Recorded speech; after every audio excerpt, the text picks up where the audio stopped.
ayogere kituufu kyali nti olimbega wa government mbana Uganda. Why is he interfering mu buli issue? Yogere kituufu nti ndimbega mbalimu nayiga Oluganda oba ndi buloka. Nze Isimo ntambuzo otyo okuva wano mpaka Lukunjiri mitwalo 5 nasibale kato. Omanyi emitwalo 5 gye tukakolamu nasibale kato.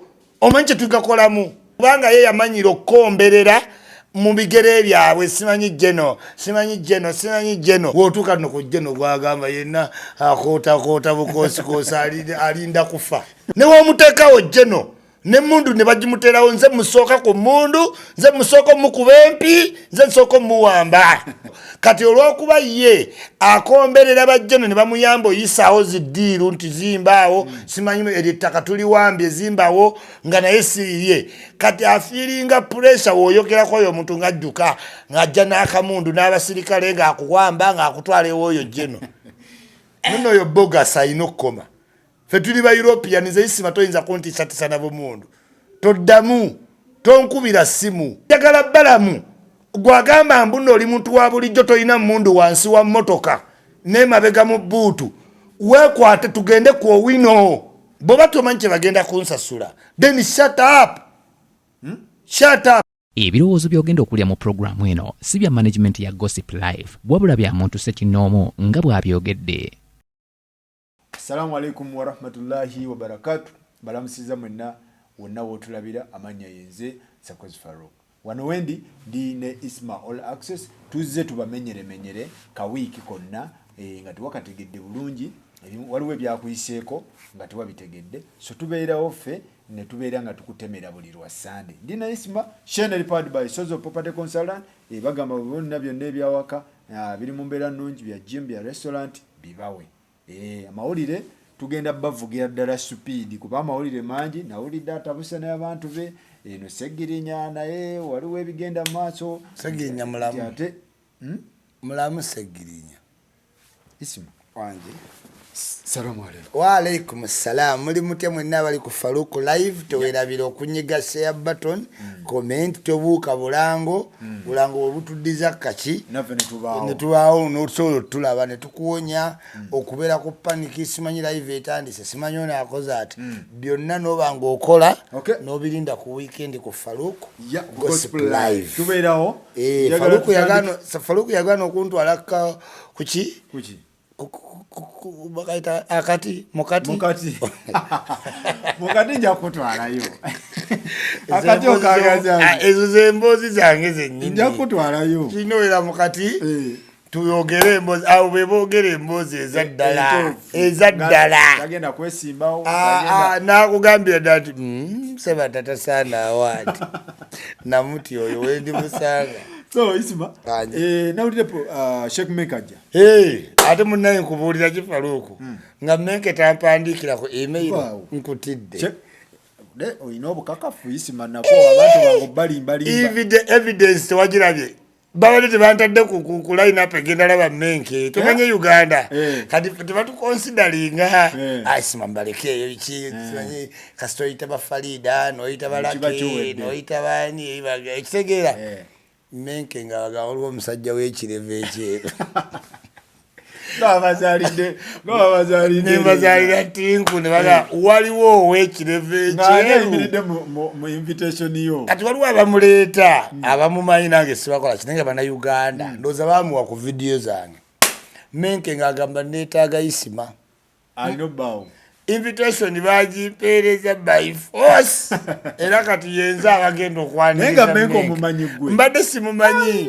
Waliwo sister wange abeera UK bamita Asha Mahmoud munaddiini nnyo kati Eva abasharinga omusajja oyo namaze mulabo w'ekirevu Menke mubi abaana bange Isima kati oyimiridde ekoni tonyumya nenga mu ruumu ya Menke ne ku airport simanye entambula ze yenze abali ku Menke yenze tugera tandi okuyingira mitwalo aga $10 kati gwe kakasa baani abagenda obbaayo okitegera oyo mulaba Rihanna yamufollowinga juzi nga Menke tamanyi Rihanna naganze Rihanna mbade simu kati ate Simba ayagala nnyo Rihanna ola wempambye kati Simba tolina kyongamba Shiba yegomba Rihanna nti ne ku birthday amuweereza obubaka wadde tamuddamu okitegeera kati ono ate ye Menke Rihanna agoberera ani kati ate Menke yaganze okuba Uganda ku safety mbere ne jjajja Ichuli ku Pearl of Africa gye tuli anti yigo kwekonekitinga Faruku bantu bangi bakozeseza internet bubi nawe mula neyewumula ebituli neyekuba tatu naddaawo najjamu amasaati navoola abantu abalala abakazi ne banaabira ku internet mu America ne babalabala $10 $5 nolowooza olwokoze eki omaze nedda wekonecting buki Ichuli Menke combination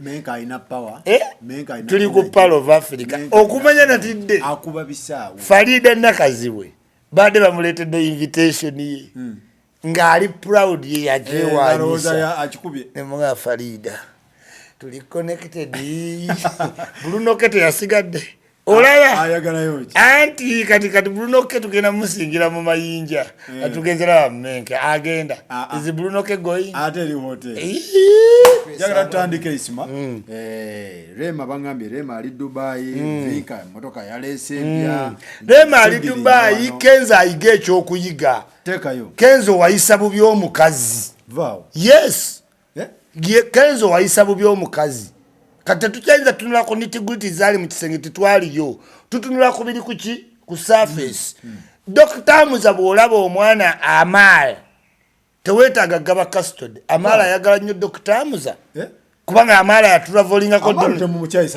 yatulavolingako ddi ne taata we yes ate nga Kenzo ticket abanazo yes yadda mu kutulavolinga ba Miracle wadde nga subconscious yali emulowoozesa nti ali ku mulimu he needed to devote time okuteeka famire ye mu mulimu ogwo atya nti Kenzo lw'olina show e Colombia America Texas Michigan kube Uganda Rema jene n'Amala Dubai mwesange mu Abu Khalifa ekyo kyali kisoboka yes but he never endured to do it kubanga yalowooza kasooke mpasuwinga ki ayinza oba teyakikola mu mutima muki mubi but yakikola indirectly or directly because tulaba nti ne Dr. Muza doctor yaguze n'eddwaliro namulabye naye afisiza obudde n'aleeta ne bafamile memba si wa bidongo tali busy oyo naye Kenzo ali busy okulongoosa omutwe kusinga okukuba ekivulu yes okuba ekivulu weetaaga ki yakitegeka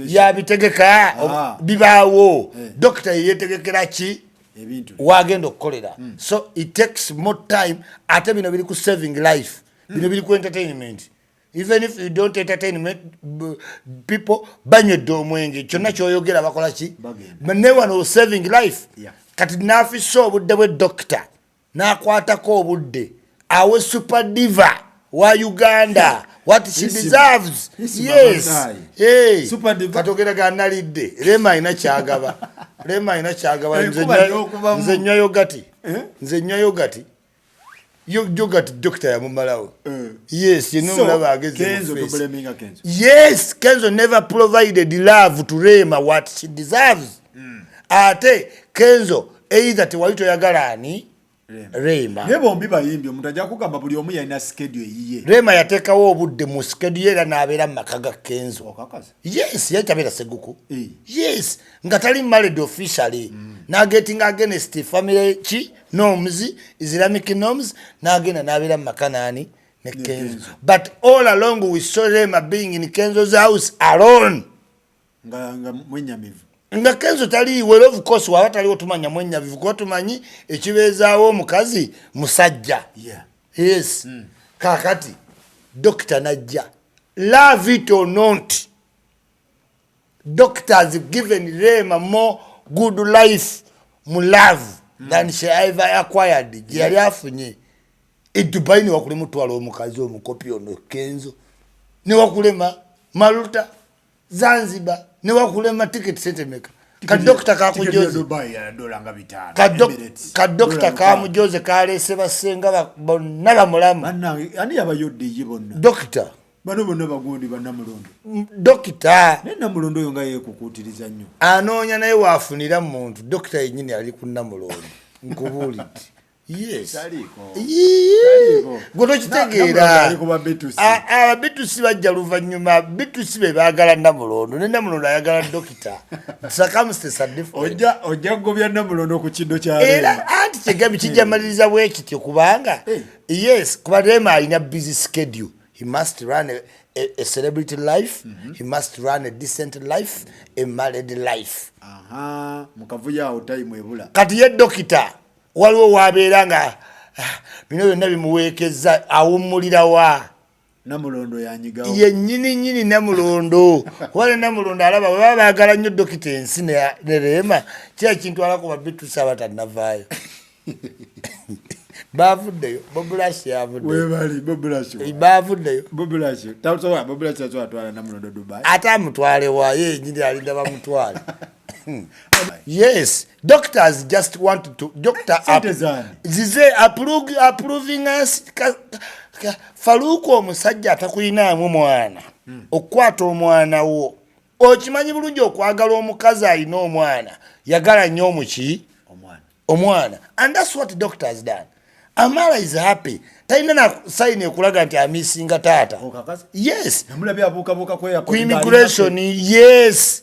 Bano ba modern parents tuli mu modern life tewachali bantu abonyabonya ba step ki toleko omukazi wo nolowooza okwa muzaala muntu wanage n'omusajja omulala ojjabo kyamuyinawo konto kwagwa mukola ki omusajja ayinza osalawo n'alabirira omwana we ebintu byotakolanga kati Kenzo ya travelingako wana Amara.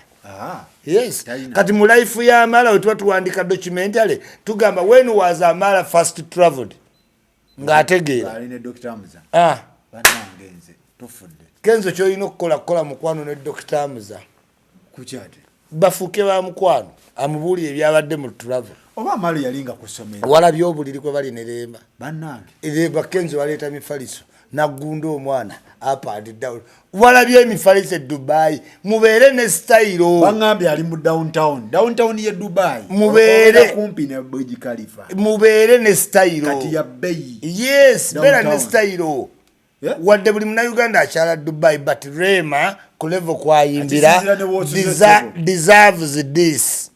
Rema deserves this. She long waited for this. Rema yeeyisa bulungi. Rema ali decent. Rema ali humble. Rema ali God fearing. Rema character yesi y'abayimbi betukola ki betumanyi Cindy Kalokasita Shiba Spice okitegeera Zali abo bonna Rema aina engeri gyali mu ndala.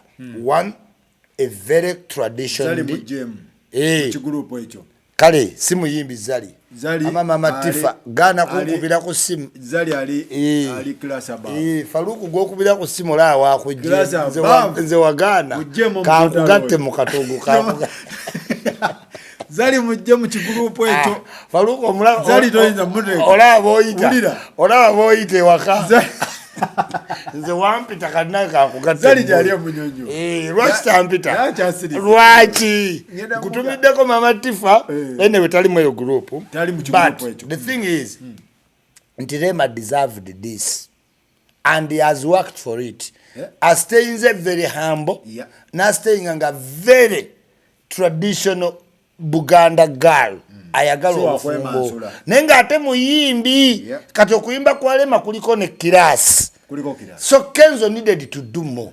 Abantu bagamba bafani ba timu gundi big talent egamba nti omwalo oyo ya papa because Kenzo alina ebiroto by'okumutwala Bahamas Dubai one just one atengo mazo bita Kenzo akyadda mu trip zakoze Kenzo timu big talent egamba Dubai kina Dubai ulira planning mutwala Bahamas mu planning dio jise nyumba ati muri mu construction okiwulira Kenzo will you travel the times you have traveled before? No No. Kenzo is almost hitting the climax if it's not already. Ziwedde atage ziragawa. Wow.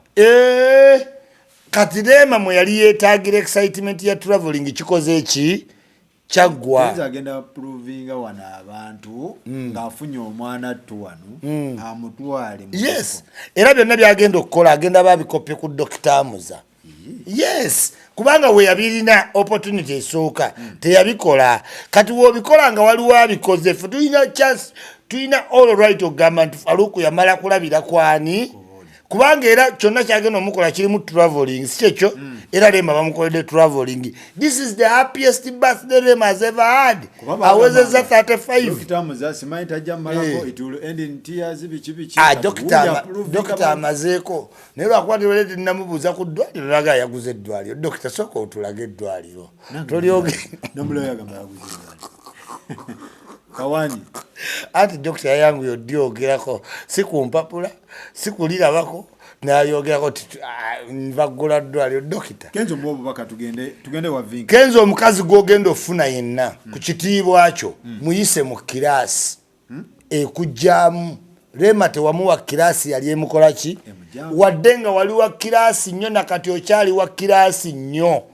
Omukazi gwoddako muyiseeko buki mufunire ku budde newankubadde ssente si gwosoose okukola ki YouTube yekuwa emitwalo 4 egya euro ekyo gikumala okubeerako omwezi n'ofisaako obudde obulabirira mukazi wo n'omwana. Kati oli munyiivu omwana wo omusajja omulala yamulabirira naye ng'obudde tewabumuwa. Yes. Tubanga tuli wadde mbogamayo tetulanga Kenzo nga travelinze n'amaala akomamu postinga nga wamwagala batravelingawa. Tuveyo wa Kenzo. Rema tubaagaliza embeera ennungi. Tukwagaliza kola Dr. byonna nyiiza mukisinge mukole byonna muweeke byonna. Kenzo wasuwa wadda mu kuzina simanyi zigido gendo zine zigido. Gendo zine zigido simanyi ani gana amazina gammwe ag'okwawuza gendo zine simanyi stamina simanyi zigido genda ne batipusi zibo. Okay. Tuveyo tugende wa Vinka. Vinka nalabye yemwe emmotoka. Vinka ani amuteekamu ssente. Bawe wa NRM wadde twamukuba mu primary n'agwa naye yasoma. Mu COVID ono? Yasoma omuntu asomye ebintu bitambula. Vinka weebale kuba Irene Ntale Kigwo. Ate Irene Ntale wano Uganda bakyamumanyi. Nkutidde mumanyiiko ki yagwa. Yawandiise ne posti ng'abuuza Siraga Shumba abeera atasingo ng'ali mulungi kyekitateredde walagi kunywa walagi n'obanga omumenke ayiwa nkulaga posti yegenda ku Instagram yabadde agamba how can I be a single girl when I'm beautiful. Beauty lies in the hands of the beholder. Oba obadde omanyi oli mulungi kati tegeera nti toli mbalungi abalungi be bavinka Benz 360 jepanke bisatu batano. Vinka yatwaliddemu n'abalala. Omuyekka alina DJ Michael Muleni yekka. Avuga ali Muleni ya Michael. Blue Take anti. Kale ya Vinka si Blue Take. Ya Michael Blue Chi. Blue Take. Nainga ne ya Vinka eri muchi. Kati gwa Irene Ntale. Wotunula ku muntu eyakutambulizanga CD.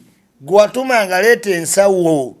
Deno duke eri oyino kakasa nti kati time yo me Irene yagwako anti nkugambye Vinka alinga omuvuzi wa taxi mu park atandikira ku luggi kondakita alagirira driver nti saleno deno nyigamu katono tegula tufulume okuva mu park okumanya okujjamu emmotoka park enkadde kati oyo omwana alagirira ku luggi driver senga atuuka n'afuuka driver tewaba amusinga kuvuga motoka bw'amala obbikolektinga n'ajjukira nti mu ssomero yali muzinyi n'amanya abaana abasoma naye bakyali mu teens age therefore alina fan base n'agenda ku Swangiza Avenue ayimba oluyimba ever since bagamba nti tajja sobola ne mumuyita omusajja simanyize boy Irene Ntale be bakazi ani ayina omwana n'emmotoka empya emmotoka nti si ya music. Yeah. Si music. Gutulabge nyumba kameo je wandikirike ekigambo music. Tulage investment za Kenzo eziriko ekigambo music. It is collecting money. Then I invest it. Musajja ki? Kati na ili nitala atulaga omusajja wese yali akulira wali akabaala ka Venom kalagawa. Nkutidde. Ani yamujjako music.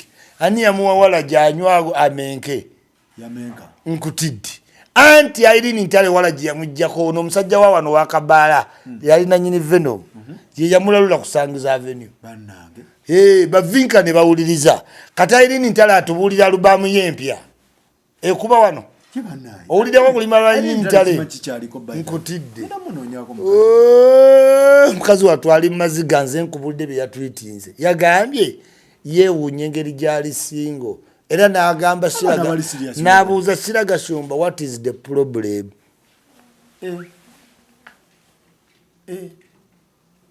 Winnie Nwajje bamutwaliddemu. Ate bamutwalira mu Winnie Nwajje ali mba single parent. Single mother. Ababeera n'omwana nga temukkaanya ne taata we. Mulwana buli muntu n'asala wa mutereke. Kati Vinka tumutadde mbazadde. Ali mbazadde. Ate yayanjulwa. With a decent man. Mumwewaana mumuyina ipisi mwekuba tatu ku bisambi muyambala bikini bababa mwe bali wa era bakoze eki eyakuzaalamu yakola kyazadde mu Vinka muwadde Benz ngogo kanyumiza simanyi bawange yali asiika na mungodi tekagala bimanyi tonyumya njatugende wa Balamu Balamu nalabyo olutalo gwe ne Balamu mugana nga sitegeera kigenda maaso tewali lutalo na Balamu Balamu kweyingiza mu bintu bitamukola ki bitamukwatako olweyize era kyovola abantu yaggwamu ekitiibwa by the time radio died AK47 nga balinda bulinzi Balamu ayogere for the music ki teyandibadde na mbizibu music industry gyerimu by now if at all Balamu had hold himself to what he deserves. Ye yandibadde yakulira music industry by virtue of kitiibwa kye baali bakola ki wanu yali amanaging omuyimbi akyasinga obuzibu mu country Dr. Jose Chameleon ng'asetolinga disputes ez'abayimbi abasinga empaka bamoze radio naye kamera we yajja nga we nakunyonyola ku Shaka Zulu nti yali teyeerabangako we yeeraba by the time we yava mu kamera abazungu bali bamaze omukola ki omuwamba ne mwami Balamu si mwogezi is not a communicator kati we yalaba kamera olw'okuba ziri avaire bayinamu ku ssente okitegeera every time wabadde awa statement zibadde bogus nambozi era yavayo n'amugamba ku TV nti is a what ani useless idiot.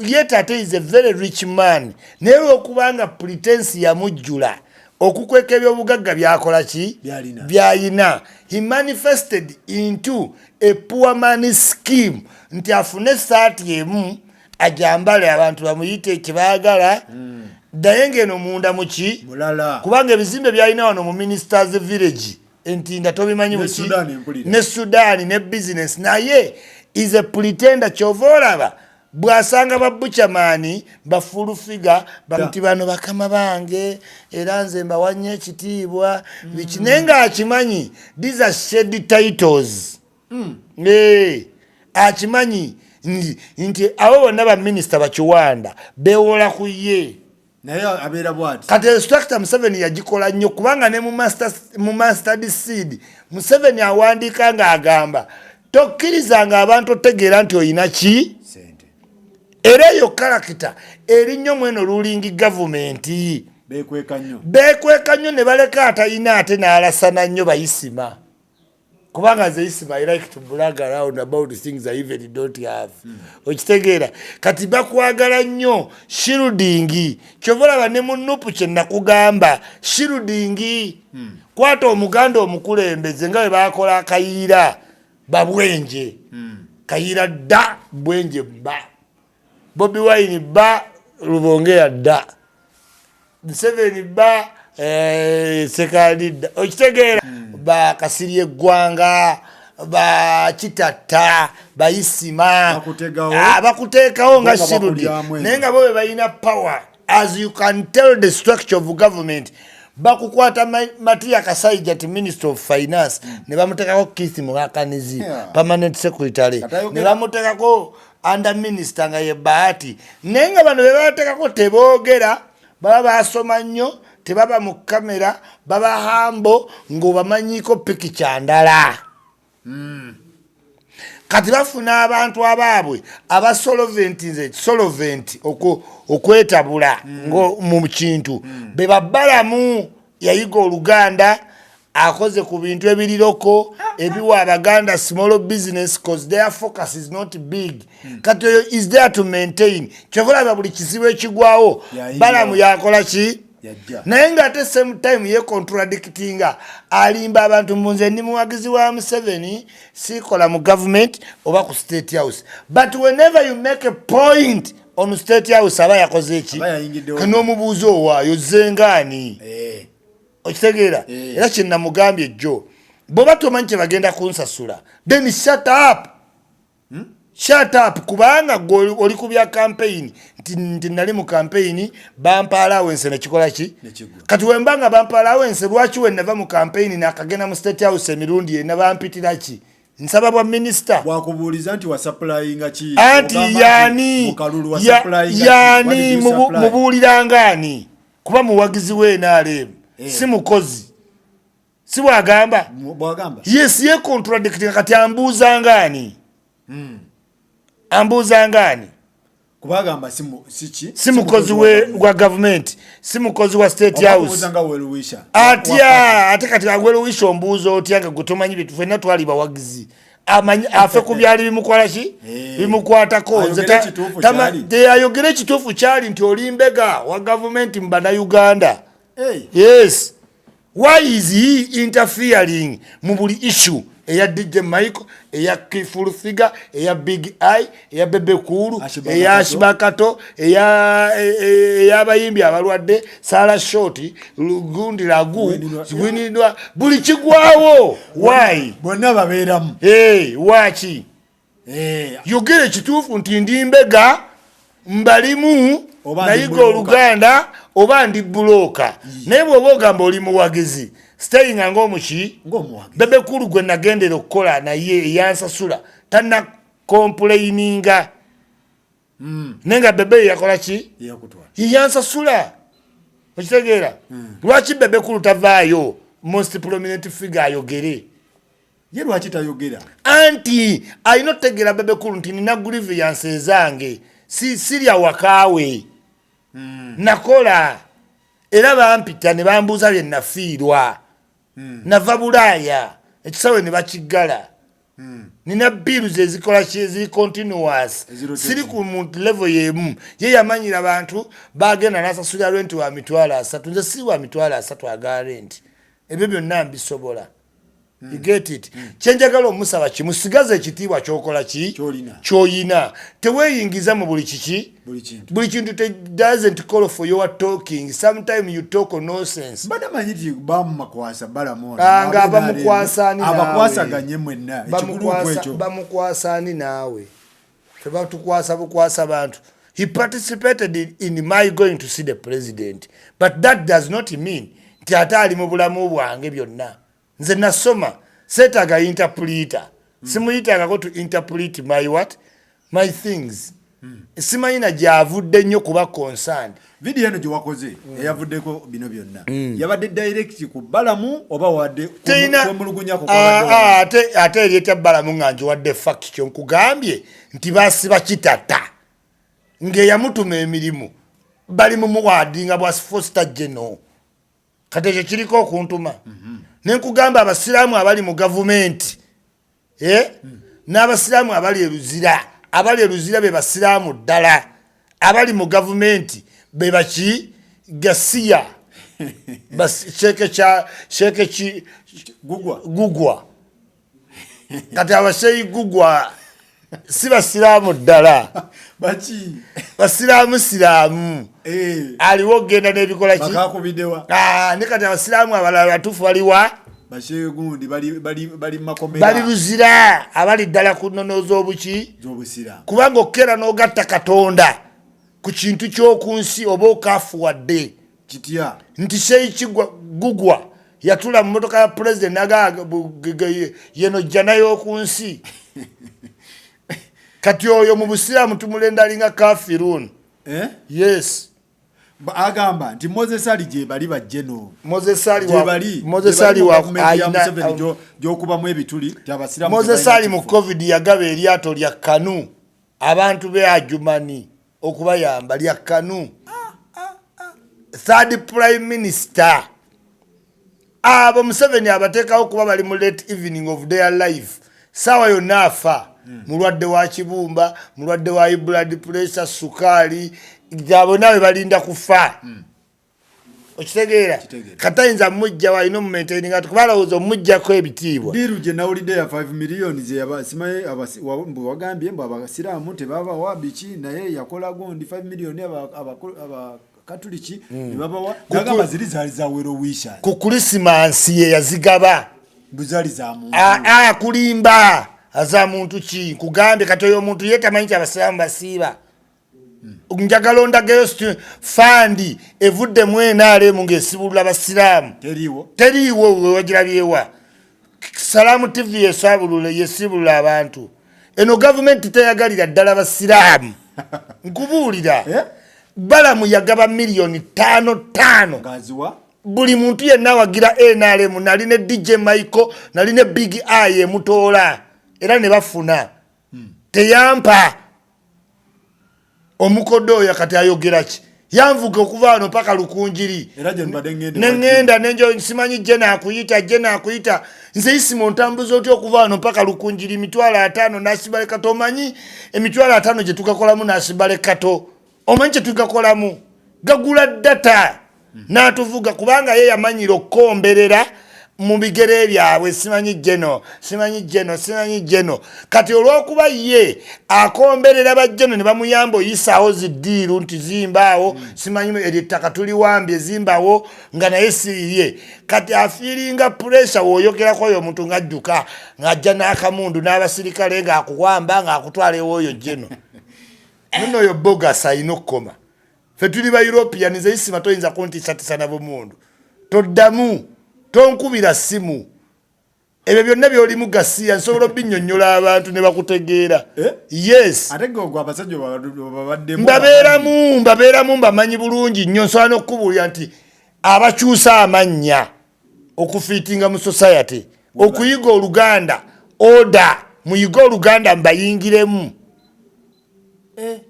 okitegeera nsobola okubuulira abakyusa obukyusa amanya nenkugamba oyo yakyusa bukyusa ki linnya nsona olw'ensonga eyo aleke tumanyira nnyo kubanga eno gavumenti erina engeri gyefudde abantu emmomboze ng'abo Balamu be batuulu kubanga ye atuuka kubali abanene kati abo abanene ababeera mu mpenkoni abatasaagenda mu Owino namusibye sente ajje tugende ku kiseka tukube ludo ajje neye saati ye tugende ku Owino nze gye nkoledde nsizeyo omuzikiti njagala Balamu gwagamba mbuno oli muntu wa bulijjo toyina mundu wansi wa motoka n'emabega mu bbuutu weekwate tugende ku Owino wakiseka tukube ludo tulabe amaanyi g'abantu tasobola mutiitiiza oyo gwolaba emmundu ziri wansi wa motoka nkutidde muntu waawa genda mu motoka z'emabega olabe genda wano ku lediyo ewe mbadde nkola olaba bemmanju eteri mundu abo nawe batya nnyo bamanyi abantu babakyawa wano mu Uganda mu Buganda yeffe bayisima akyasobola okwogera abo bonna baminisita bootya simanyi ba state house agent tewali n'omu asobola va mu motoka genda ku Owino nga ne Balamu kwali abantu babakyawa ddadda babakyawa abaana baabwe bali mu makomera be babasibisizza era bw'otambula mbantunza abantu baŋŋamba tasobola oyo Balamu tambula nga talina mundu tasobola eyo motoka zonna z'omulabamu n'ebyo ebigoyo byeteekawo ku woodwinking abantu bakiyita blind folding mubalimbe nti mubafaanana nga temubafaanana kuba yangambye diru ya Jimmy Muhozi ogenda Jimmy eriwa kuntawanya yanzija wano ne Ashibai Katonga atutawanya mbu simanyi twogedde ku jeno simanyi twogedde ku wotuka no ku jeno gwagamba yenna akota bukosi alinda kufa nze katolowooza nze nti eyo yaba jeno yalwana dda ne womutekawo jeno ne mundu ne bagimuterawo nze musooka ku mundu nze musooka mukuba empi nze nsooka muwamba temuli bya jeno byamu bakaddiwa dda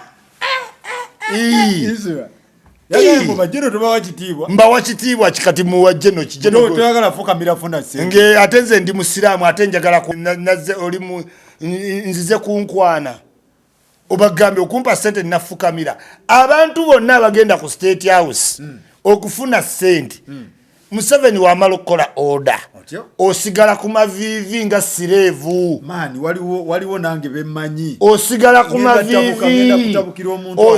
ku mavivi n'oyo yennyini abeera ku mavivi muddu awulira yes naye yennyini abeera ku mavivi okufuna ako ka privilege akatono nange mama gundi gwe ngenda azikakubulirye ddala kati saagala muntu akulimbe Faruku tino munene obunene bwa Balamu buva mu kuvunna makomba bigere byabali komberera olw'okuba yabakomberera ebigere ne bamuwaamu ako ka privilege ako kuyita ku mmotoka nga ziri mu traffic okitegeera leeta ebyuma byo bikube kusibanya ekkololo leeta abafumba emmere kati awo naafiiringa nti ki ye bridge between us ne bali Balamu njagala okukulabula eno gavumenti era ssaawa yonna ejja kugwa ey'ekyadi teyagudde yes ejja kugwa teweeyimalaamu nnyo teweemalaamu ki nnyo this is a factors of life ebintu bino yabadde ayina biyingiramu tebyetaaga tebimwetaagisa gyewasosokola ng'eringa etali ku Balamu teri ku Balamu ate mukwatako ki nze n'amabaluwa gange empandiise ebbanga overtime nzikulu ya complaininze golola ya complaininze kati lwaki gongana nzo kola ki complaininga oyagala mbe nga nzikulu amaze emyaka 15 era nzikulu olwa complaininze ne bamuyitirawo ba night bamuyise yes era golo nzikulu ne golola babadde mu State House so bakusasule yes abo bompandisize ebbaluwa n'oginsaba kitegezo olina lwaki oyagala ki kati oba togenda kunnyamba mpe ebbaluwa yange back kuba yabuuza bye wakola mu campaign ambuuza ngaani yaliyo mu campaign teyaliyo yaliwa wamulabayo samulamu wamulabako mu bantu abatambula nze naliyo yaliyo atubule region gye yakolamu ewa balina gye yakola nange nina gye nakola ki nakola sub region yonna eya north bebekulu byewakola abimanyi era bebekulu tanavaayo to condemn what I'm saying yes wemba nayogedde n'abusungu era ndi munyiivu kubanga banziba tewali kye banyamba bankola ekintu kyonna ekisinza okunnuma si kintu kirala kyonna njagala buulya bannayuganda eno gavumenti teyina kakwate n'abasiraamu yes anti kugambe ku Christmas bagaba miliyoni 5 eza Christmas kati what's the difference Christmas n'ekisiibo mbu basiibulula abasiraamu mukafiri oyo akulimba wa akubuulire wa anti era State House bya pulezidenti naye pate yayisa sente zino zaali za pate yes ne bagabira Christmas buli muntu abasiraamu naffe batuwe naye bakuwaako eno gavumenti teyagala basiraamu nkubuulira teyagala basiraamu era abo abasiraamu abakola ku State House byebyo ebisiraamu okay yes kakati njagala nga tumaliriza sente ezo zirize nawulira emitwalo 3 ezo zabula afuna sente ezo zabulira mwokera awusaawo kyemugamba tamanyi byenjogerako naye buli ssaawa n'aleeta ebisaati olw'okuba ayagala alabike mu kamera abantu bamugjamu ddensa abantu tebakyamuwa kitiibwa bamulabanga Shrek clown Stage yes bamulabanga clown. Bana mwakendeze ndowooza ku Clown yafuuka dda Shrek ekintu ekiri awo. Okitegeera yajja n'ayogera ebigambo ebintu by'ekisiru ebitakwatagana na bigenda mu maaso bebeeteka ku program nga tamanyi na communicatinga bebeefuula nti bamanyi Oluganda nga si Baganda program bagiyita barometer n'awuuba agasaati nti agenze kwogera oyogere ki ne bannambooze. Yes toyina era eyo gye bakola walabako nga nti bagamba Balamu wateesezza. Because olina omuntu mu Luganda tomanyi luki Luganda naye greed tekuganya na kukanya kumanya nti gwe toli mwogezi. Tugende mu program y'emyoga nawulidde emyoga munajo jabula mulimu ghost accounts mulimu ba beneficiary babasaba 10%. Akedi zazimbwa dda za Kamwesi NRM mutubuli ati nkugambye NRM bategere kintu kimu population teri educated. Kati bayise emyoga abantu kakirika akatono awo banyini babbalabu nga bagenda bakola listi ku byalo kubanga azalocatinga mukwano gwe. Kati listi wejja nti Balamu bano abantu baagala myoga bali 206 ng'oli alirizinga ki nga ne minisita omulala ajja nga n'omulala alina influence nga naye akola ki. Kati sente z'emyoga abantu bakomplaininga abantu bagamba sente ziriwa zaggwayo dda bazirya dda abantu ng'aba bana ate kitwala ki Faruku okola listi y'abantu 12,000 mu 5 kyaliwo nga yakola ku sente ezo na stampinga n'akuwa n'omuwa commission kugambye nagende wafande Nakalema wali kwokera house zino presidential office zirinanye Serena nga nina ebiwundu nga we wabiraba nampa milioni 3 za ddwaliro nafuluma n'emitwalo 5 nga wali aba UR abagamba kati ate ku state house wone wofuna transport wetaano ofuluma n'5,000 izima ate gobaddemu obamanyi ogendayo nze ndi muzungu patri soko okaddemu nkugambye Museveni ne wakuwa milioni 4 ofuluma ne milioni 4 dasawuli bwe bakibala bakuba okitegeera ate bawaayiriza Kiwendi Asibakato waali fulufiga waali tewali asinga fulufiga tekawaka ku ground naye ayina ki tewali ayina ki mukazi wattu mumuvuma n'aluka n'okuwemula n'akola ki tayina emmotoka yajekolera bali babeera mu mpenkoni n'omugamba tugende ku Owino addukana tasobola mpenkoni n'abasirikale boogera bali eyo Lusere Lukunjiri Ntungamo simanyi eyo gye boogerera so munjogere nyango balina be bakozesa yes kati abo Balamu be baliwo okubikka ebiwundu simanyi sima jeno mukwate mulungi simanyi sima naye munnange twalaba dda bajjeno kugwamini waliwo bajjeno kugwobote wabaddewo bajjeno waliwo ne jeno Titokero nga tumutya waliwo jeno Ito Joko yali mugamba nkutidde waliwo Kazini boyo mutayimbwa Kasiya mu ttaka so tewaliwo likulensi nti bajjeno n'abantu babuki fena tusamuka ne bwona okomberera buli wamu neweegeze neweteekawo buli wamu neweegonza there is a time n'obudde bwo bukola ki bujja ate n'ebyo byonna byobadde okola CMI yabitegeera dda nti egwe obyeseetinga abantu bakuvume tino obaddemu awo n'okolerawo ssente CMI yabitegeera dda ba state out soldiers babitegeera dda aba iso tisimanyi nvuma simanyi omalojje ate nkugambe tuli konsayirinze musimanyi tuliemu ku mmere musimanyi ate noteke bajje no kupressure we bampe sente nkuweeko tugaba nekiwato oyo yenna Gasiya bamutegeera dda bamutegeera dda audio we babukunganyiza okuva ku Brian White sipapa byonna byabadde asetinga ate no n'amaya najjanga rescue akuwa omuguwa ate neyefuula akola ki akununudde nga weetuga bamutegeera dda naye abuzayo budde yes ezemundu nekitata yazirina tuveeyo takyayina Balamu tumwesonyiwe tuveeyo njagala tugende Nabira ennyo obadde munyiivu nnyo kati tusooka okuwulingemu Nabira bamugambye ekinabiro bw'owulira Sempala afuka gwelinda omusolo ne guba gukuluma gutya. Ennyumba baagigabanye. Anti eri mutoyi emu. Bw'owulira oluggi lwa ttooyi nga lwasibye n'oba ofa tula wansi. Okimanyi omulamuzi yagenze paka ku siini alabe. Naye simanyi ate bali omuleba bamuganye. Bali omuleba bamugobye. Anti ye alinda vadekiti bali omuleba yatabula oluzzi. Yatabula? Buli lwe luteeka ng'atabula buli lwe luteeka ng'atabula. Tobamanyi abaana b'omukyala abo.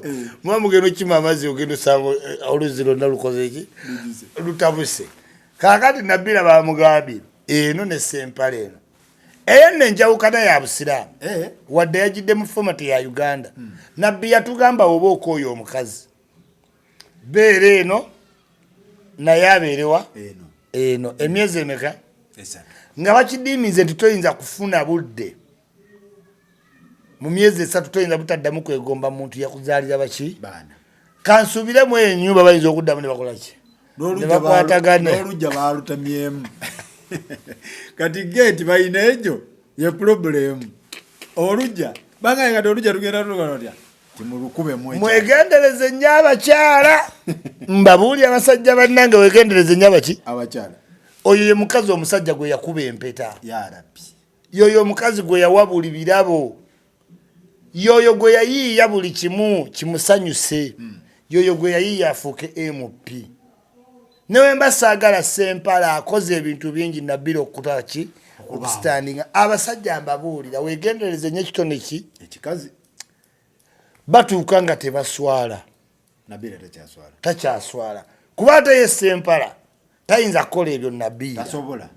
Naye Nabira abimukoze mu maaso g'abalamu be ag'abaana be ag'abaganda be abantu betuyita abaki abakyala. Yo yali ajja ku bwa meeya era nga mumutwala nti wa opposition kati ng'alema okukolagana ne Museveni nga mugaa nti Museveni muki naye ng'omuntu karakita yo gikoze eki omuntu atuuka n'otaswala. Bazadde baffe bonna gye tuli Faruuku batukuza otuuka wano nga tetumanyi na byama bya maka naye nga tekitegeeza ti maama wo talina bizibu mu maki naye agezaako nnyo tutegeera ti Faruuku ebizibu bye ne taatawo tebikukola ki tebikwata kati tebikuyingirira.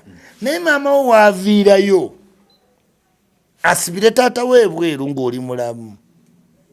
Ataata waalinnye geeti oyo aba avudde mu bwamaama be betuyita ba evil moms, devil women. Yes, first of all Nabira had anything to protect. Si Sempala erinnya Nabira lisigera Sempala buzibu kyokwata Sempala ne muzza muki mu talking ebintu byaje beetaga na fuluma mawulire. Leta Besigye, leta Lukwago, yita ba prominent people boogere naye bakatikkiro naye bonna yabaswaza ki da Lukwago tayinza genda wa Nabira tasobola. Besigye tayinza genda wa Nabira. Nabira oyinza okuddawo okwesimbawo kimanyi ne political career yafudde. Nabira kati aba agamba ki? Yes, kawebwe LC1 gwofuuse entagali. Nabira talina kyagamba. Afuuse entagali. Entagali ataakoza. Ate entagali akyayinza okukansolinga omuntu yenna. Impozi. Amukansolinga ki? Gwa Kayanda va mu sowaani yange ate okansolinga effe. Nabira. Yes. Kali yafudde.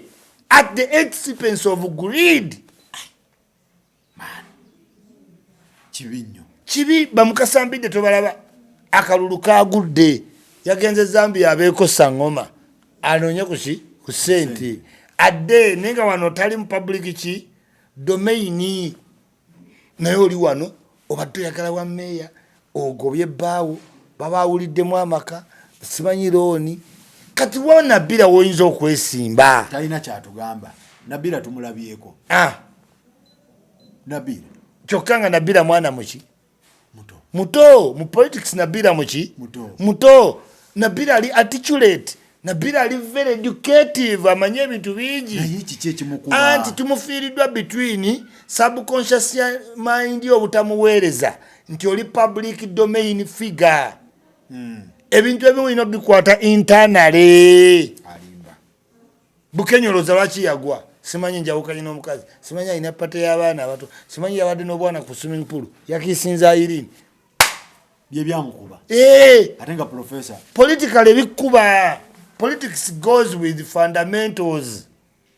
Waliwo ebintu byolina okukola waliwo nebyo talina kukola ki byakuba Bukenya ebyo byakuba Bukenya bakusanze mu bbala simanyi n'obwana byakuba Judith Babirye wajja oli pastor ate nti kati olina embaga ne MP ate ozadde omwana ate ate si wuwe ba okitegedde special za Wandera Kazibwe bye byamukubya yajja olayira ne bbaawe inginiya myezi mitono nti ate ayiga kungufu ti ate mukube babbammwe ate nti ate kati ali ku muntu mulala n'ayitaawo Nabila yagenze Nabila ali wala we kuba kulukuta omwala guno atera omutuusa Zambia tumalirize ne Segirinya mulamu Segirinya mulamu Segirinya nalabye emboozi ya Segirinya mulamu nezitegeera bulungi mulamu walabye ku masira matu damozuminge video wagalabyeko sinagalaba Segirinya yasobera nnyo ne Besigye ne Lukwago yasoma obukodyo nkutidde tunule Lukwago Besigye amaaso gamuzibye Lukwago tava ku kitanda nambozo omugogo gumuluma zaake amagulu gamuluma Ssennyonyi simanyi bamumenye enkwawa kali akakodyo kamu lwala okategedde namboze simulwadde nze ndi example nsiba kweni BS ndina ne program gye ndiko panelist every Friday teba bazimba buzimbiri teach system amadaala n'okuva obuvi ku Sky Lounge ntuuka nkola ki owekera naye kasaizi kange okalaba bannanga akagali tekalina we kayita nambozi lena wakaisa yakapangisa kabeereyo waggulu zambale yamanyi wakatereka olutuuka nga akakola ki ng'akajjayo juzi namusanga ne ku mwasuze mutyala agende wa Farida ng'era akagaali baleeta kaleete ng'atambula so bapolitician balina tteeke bagiyita sympathy vote the moment you get the sympathy vote kabaka wayo ye Lukwago yamanyi ogizannya agizannya atya anti mugezi takuwa waali week exposinga bwe exposinzi bw'abeera mu point eri week aba mulwadde Lukwago abakufa Uganda yandigambye eki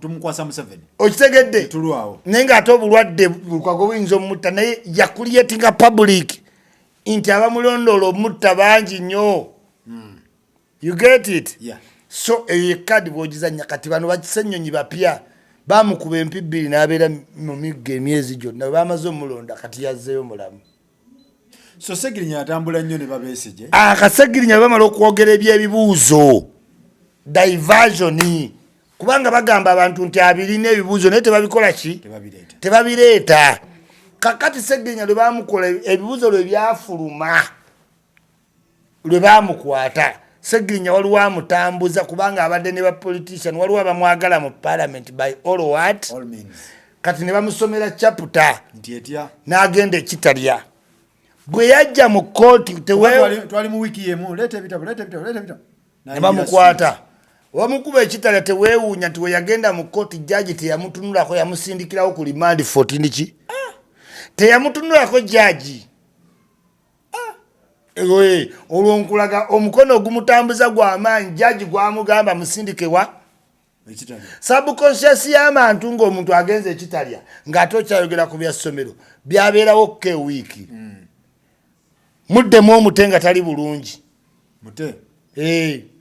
Segirinya bamuta nga tali bulungi njagala okukubuuza Faruku tudde gende kawempo tandika ogamba oyagala mbapula za Segirinya bajja kukuba omuggo bava ekitalya ddawa anti kati ekitalya avaayo bamuwa beyiro olwo emboozi y'ebitabo ekoze eki kati mu kumuwa beyiro agifuna obulwadde bweyongera mukuba e Nairobi katwogera ku kitwogera ku bitabo oba twogera ku bulwadde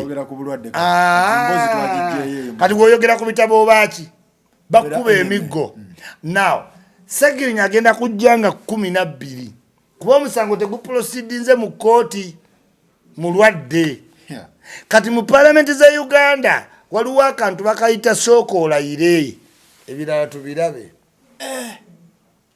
okitegedde Seggirinya atambuza nnaku zikola ki zirayira kuba wamala okulayira omusango guli different naye twamulabe ku byuma omusajja gw'ogamba nga bamutaddeko ebyuma everywhere kati ogamba otya nti omusajja modern treatment Faruku modern treatment ne bwogenda mu student n'ogamba mpulira akantu wano validating nti kayina nerves kakola ki ebyuma ebyajja tudde tewakyabomula abantu kyovulaba ne covid bakuyisaawo kuuma ne bagawa oli muki kati bakuteekako ezo zonna empeke balabe nerves zonna oba zikola ki zikola basobole okutegeera akantu naye kaba kakuluma ku kutu kale siponinga ku nerve ki bakutimba ebyuma mu bitanda ebirungi kati olw'okuba tetwamanyira bitanda birungi oba amalwaliro abasawo tetulina bitanda biki wolaba omuntu bwekyo kitanda oga buno obulwadde abazungu babuzuulidde naye nze student newemba nga akantu kannuma wano era ekyo kitanda kyembaamu era bazikebera bulijjo cause tudde woogenda mu ddwaliro badokita babanga wootwala emmotoka ewakisekka ne waba oyagala kusaako wayipa tekimugana kebera ku mutto ku kulaaki ku buleeki okitegedde this is the opportunity you get for doctors to take care of your body so mu byongamba olingamba nti Seggirinya alimba kubanga kati yakimanya ekyo kitanda nezo kebo ze bamutaddeko zigenda leetera atoga maama Seggirinya bamukebedde buli wamu kuba abasawo baffe wano bakebeza buno obuntu bw'omunkwawa ne banyeenya tamumeta nesoma tamumeta y'okunyenya ogimanyi n'abaana gakyuka ate akatanda kaliko just kifaliso kya plastic n'akasuuka kati ekyo kikutte mu bubongo ebbanga ki dene nga woolaba nti twasoma nga nze Isima edda mu 9 nga maama wo ne bamuwa eccupa y'amazzi ku kitanda babakima ku ssomero mama wamwe ali ku kitanda bamutaddeko eki but today okuteekako eccupa kitegeeza tolina mazzi mangi muki mu mubiri si kye ekintu ekigenda otiisa abantu bayiza n'ogikuwa n'ogitwala eka cupa buki bucupa kati kyenkugambye nti Seggirinya anaalayira taalayire agenda layira mu nkola etya eno nti lwala bagenda kuta Seggirinya ng'okulayira kubulayo ennaku ennyajja e Uganda agakana agenda muta abantu bamusaasire ajje ku gundi nga kidandala ne waagala Seggirinya sibaagala ne kidandala gwe Seggirinya alina abanene abamubalira nnyo ajja beera mu paalamenti amaleko siyeewo omubiri Faruku kati oyo balamu ayogera ki tuli mu bya digito nze mu kampeni wonna tubadde tukola video naye nga erinnya lya NRM ogezaako lidifendinakati kati ayogera kyoyo balamu ate mpa abavubuka emiki mpa abavubuka emirimu ebivulu bya balamu byasitopinga awo abavubuka aki emirimu balediyo bokka abantu bawa ku lediyo emirimu nange mbawo emirimu mu kusiiga alina ebizimbe yampayo ku kizimbe ekyo siiga ntandika obuulira abantu ebizimbe bye kuba benalemu bandibadde bakuwa n'ebizimbe yes kati complaini zange ziri valid nibe baba tebakusasudde benalemu ne bagamba nti Isima tetugenda kukusasula bampe ebikola atukuwe polisi oba bampe ebikola biri mu kampani bampe n'emiki kuba balimu abantu bempe emirimu bafuuka ba NRM cadres abaana kati ayogera kyoyo bala talina kyaŋŋamba ate nga bw'obeera weetaaga okyusa ssente genda kusimba coaches ewa Collins wali ku Lumumba Avenue awo nga ku embassy ya Nigeria awo osanga Lumumba Avenue simba coaches we bali bakyusa buli ssente kebe biliyoni bakakyusa nkutidde goli mu gavumenti simba coaches si coaches zize busanga ku paaka zino ziri ku Lumumba Avenue Kolini omu bwati omwana muta Kolini ne woba oyina kawumbi sikulimba Faruku Dangote akabatwalire akakyusa oli talina ssente ng'ambe hama akabatwalire ate amu yenyini alina ebikyusa njagala abantu obategeeza genda ku Android downloadinga Hams app HMAZ mu Apple Store ku Android tukuyina ne ku Facebook tukyali mu developing wolabamu ka hiccup tuli ku upgrade naye nga gwa Android Snapchat tekyalina kyegamba Hams app manya TikTok tokyalina kyotugamba tuliko Hams app katabu nyate tugenda kukola n'akalala dangadango tetukwebazaako kulikayo yonna gy'obadde tukwagaliza Swaume ennungi baganda bange obutabo buno webuli ngenda gabirako ku bafani bange inbox me ngenda bagabira osomemuko mweyigirize kali kyesoma yekyusiza obulamu bwaffe bana bawandiika ebintu bino bakola nnyo nti balina obudde obuconcentrating you cannot write a book nga toconcentrate nze ato enjala ekuluma ng'owandiika katabo tosomera ku Zuwena akutumiddeko nnyo nawe yasinga otulaba ne kakeeka akalungi ndabira General Gagamelo boss naye tewampita mu mmotoka tewampita kwekoni naye nabitegera sinnatuuka kweyo level naye mimi mundabire yayita bapapalazi naye Zuwena gamba kimama Tifa kinkubire ku simu nengeri mama Tifa jazanyamu ne taata Tifa sigine eringeera gali Spice Diana yagala yingirira mu bwa Diamond ayine liso mama Diamond ayine liso yamukubye mama Dangote njagala gama Spice tusigale ku music kokka Spice ade mu music naye ante music atolu yimba luli sirosi mai taata Diamond wajjadete taata Diamond bamanyi nti noki kale fumu okitegeera Spice ndoza tujja byogerako next week Spice kaine engeri je kabati bintu byako Spice ayingidde waggulu era siba yeekwate menke bayite oli muyite Faru pozo oli wa mawulire sebo njaji batisa nino bera ye wa menke invitation wajirabe ne wajirabe lwa miti mwali mu kintu kino lwa miti nja kusika bwe sibeera ku gundi eyo ndi musira Faru ko nja kubolya yenza agenda okuinterviewinga menke wallahi wallahi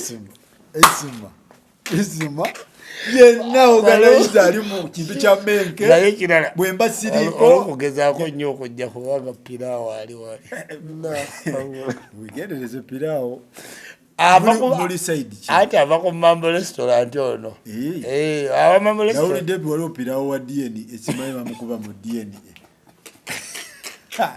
oyo kasiri eggwanga gwe yalya nemere bagiteka mu DNA Sipiriano gwe yali akagenda okwebaka ebirowoozo by'owulidde mu pulogulaamu eno si bya management ya Gossip Live wabula bya muntu Ssekinoomo nga bw'abyogedde.